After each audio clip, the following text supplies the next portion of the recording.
Hello friends. दो indicators जो आपको बताएंगे कि बाजार ओवरबॉट या ओवरसोल्ड हो चुका है। कोई स्टॉक यहां से बहुत ज्यादा खरीदा जा चुका है या बहुत ज्यादा बिक चुका है। चाहे मार्केट की बात हो चाहे स्टॉक्स की बात हो, इंडिकेटर काम आएंगे। दो इंपॉर्टेंट इंडिकेटर। तो फ्रेंड्स, इस वीडियो को अंत तक देखिएगा। मैं आपको बताऊंगी वो कौन से दो इंपॉर्टेंट इंडिकेटर्स हैं जो आपको इस अहम क्वेश्चन का आंसर देते हैं। आखिर ये क्वेश्चन जानना जरूरी क्यों है? ओवरबॉट, उल्टा काम करने के लिए, यानी अगर हमें ये पता चलेगा कि यहां से बाजार बहुत ज्यादा खरीदा जा चुका है तो अब क्या करना चाहिए? उल्टा काम करना चाहिए, यानी शॉर्ट पोजीशन बनानी चाहिए। सिमिलरली, अगर कोई मार्केट या कोई स्टॉक ओवर सोल्ड हो चुका है तो क्या करना चाहिए?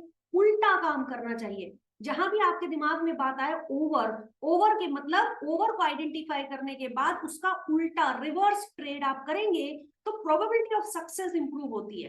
तो चलिए फ्रेंड्स, मैं आपके सामने इंट्रोड्यूस करती हूँ पहला इंडिकेटर। पहला इंडिकेटर है फ्रेंड्स रिलेटिव स्ट्रेंथ इंडेक्स। जी हाँ, रिलेटिव स्ट्रेंथ इंडेक्स। आखिर ये होता क्या है, दिखता कैसे और इसको कैसे रीड करेंगे, मैं फटाफट आपको एक छोटे से वीडियो में बताने वाली हूँ। और आपके सामने मैंने शेयर किया बैंक निफ्टी का ये चार्ट। तो ओके फ्रेंड्स, ये आपके सामने बैंक निफ्टी का चार्ट मैंने खोला है। अब सबसे पहले बात करते हैं आरएसआई यानी रिलेटिव स्ट्रेंथ इंडेक्स।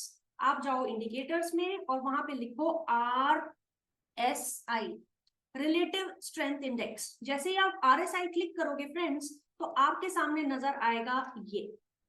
आप देख रहे हैं नीचे ऊपर डॉटेड लाइंस बनी हुई है, बीच में एक येलो कलर की लाइन है आरएसआई और नीचे है आपकी रेड कलर की डॉटेड लाइन।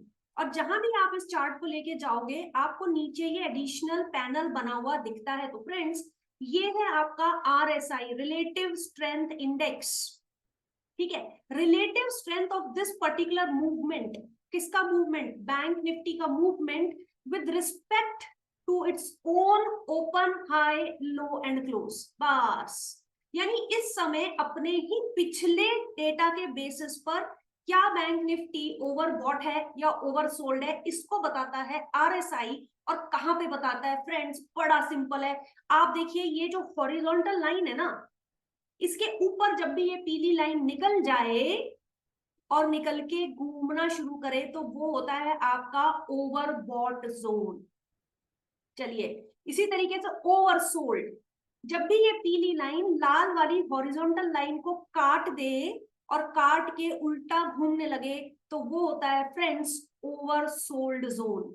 यानी यहां पर आपको खरीदारी करनी चाहिए और इस प्राइस पॉइंट पर आपको बिकवाली करनी चाहिए। आपको अच्छे ट्रेड्स बहुत सारे ऐसे पोजीशंस में मिल जाते हैं जब आपको ये येलो लाइन ऊपर की तरफ काट के उल्टा घूमने लगती है। आप देखोगे, टेस्ट के लिए हम देख लेते हैं।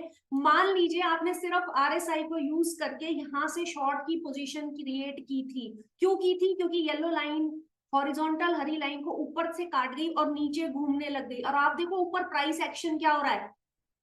ठीक है, ये नीचे गिर रहे हैं, गिरते गिरते गिरते आप आ गए यहां।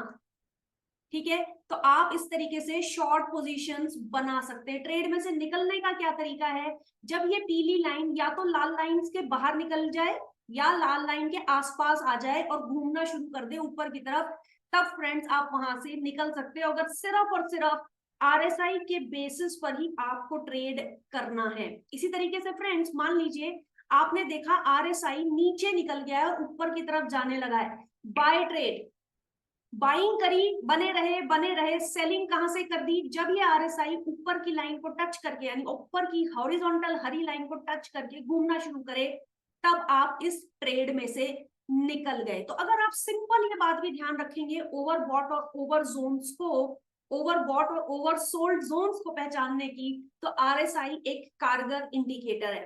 तो फ्रेंड्स, ये तो रहा पहला इंडिकेटर। और दूसरा इंडिकेटर कौन सा है? वो है बॉलिंगर बैंड्स। कैसे बनेगा? इंडिकेटर में जाओ और यहां लिखो बीबी। जैसे बीबी लिखोगे बॉलिंगर बैंड्स ऊपर नजर आते हैं और आपके चार्ट में बन के नजर आएंगे। और आप देख सकते हो अब आपके सामने आपके प्राइसेस के साथ साथ बॉलिंगर बैंड्स भी दिखाई दे रहे हैं। देख रहे हैं आप, बीच में प्राइसेस के बीच में पीली लाइन है, ऊपर हरी लाइन है और नीचे रेड लाइन है। यानी ये बॉलिंगर बैंड्स फ्रेंड्स आपको ओवरबॉट और ओवरसोल्ड जोन ही बताते हैं, लेकिन अपने तरीके से। आरएसआई ने अपना तरीका अपनाया, बॉलिंगर बैंड्स अपने तरीके से अपना रहे हैं। कैसे करेंगे, अब ध्यान रखना है, जब भी प्राइसेस हरी वाली लाइन को ऊपर की तरफ काट दे, ओवरबॉट हो गया है, और उसके बाद सिग्नल का वेट करके शॉर्ट पोजीशन बना लीजिए। चलिए इसको टेस्ट करते हैं, देखते हैं क्या कहीं चार्ट पर हमको इस तरीके के कोई नामो निशान मिलते हैं। तो आप ये देख रहे हो फ्रेंड्स, मैंने आपसे कहा कि कहां पर, जैसे कि ये रेड वाली कैंडल है, इसने बॉलिंगर बैंड को ऊपर की तरफ काट दिया, ठीक है, और काटने के बाद एक लाल कैंडल बन गई, हरी नहीं है, उससे पहले क्या थी, हरी हरी हरी हरी कैंडल थी, पहली लाल कैंडल बनी, बॉलिंगर बैंड के बाहर निकल गई, और उसके बाद नीचे की तरफ कैंडल्स बननी शुरू हुई हैं, और आपने यहाँ पर शॉर्ट पोजीशन बना ली बेस्ड ऑन ओवरबॉट जोन। अब फ्रेंड्स ये दोनों जो इंडिकेटर इकट्ठे मिला के अगर आप देखोगे, नीचे देखो, आरएसआई भी कहीं ना कहीं यही बात कह रहा है कि मैं ओवरबॉट हो चुका हूं और मैं भी गिरने के लिए तैयार हूं। तो ये दोनों मिलके बहुत मजबूत ट्रेडिंग के लिए आपको तैयार करते हैं, ठीक है।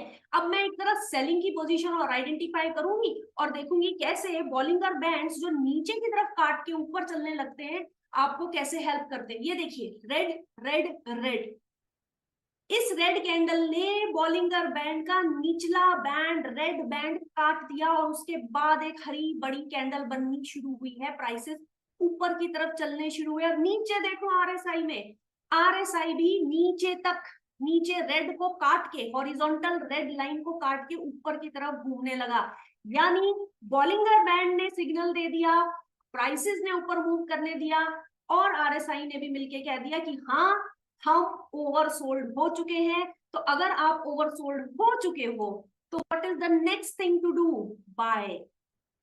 तो फ्रेंड्स आई होप ये समझ में आ रहा होगा कि ये कैसे वो दो इंपॉर्टेंट इंडिकेटर्स हैं जिनकी समझ आपको होनी चाहिए। दोनों को मिला के देखोगे तो दोनों एक दूसरे के कंपटीशन नहीं है, दोनों एक दूसरे को कॉम्प्लीमेंट करते हैं और आपकी ट्रेडिंग को बेहतर करते हैं। आई होप आपको ये वीडियो समझ में आया होगा, यूजफुल लगा होगा, और हाँ तो जरूर इस वीडियो को आगे शेयर कीजिए, मैक्सिमम लोगों तक पहुंचाइए, बिकॉज मैं समय समय पर प्रॉफिट पॉइंट पर इसी तरीके की important information related to trading as well as investing share करती रहूंगी।